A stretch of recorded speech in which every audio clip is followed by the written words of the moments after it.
मुस्लिम league नून और काफ league का मुस्तकबिल में मिलकर इलेक्शन लड़ने का अज़्म। तफसीलात के मुताबिक वज़ीर आज़म मियां शहबाज शरीफ और चौधरी शुजात हुसैन की मुलाकात में मुस्लिम लीग नून और काफ लीग ने मुस्तकबिल में मिलकर इलेक्शन लड़ने का अज़्म किया है, जबकि 9 मई के वाक़यात में मुलविस अफराद को सख्त सजा देने पर इत्तफाक किया गया।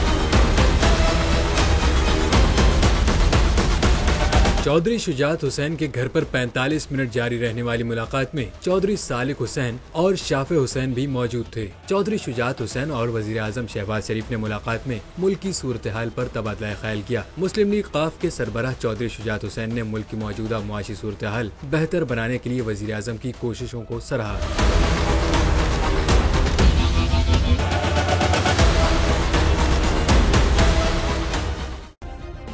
सब्सक्राइब करें और बेल दबाएं ताकि कोई खबर रह न जाए।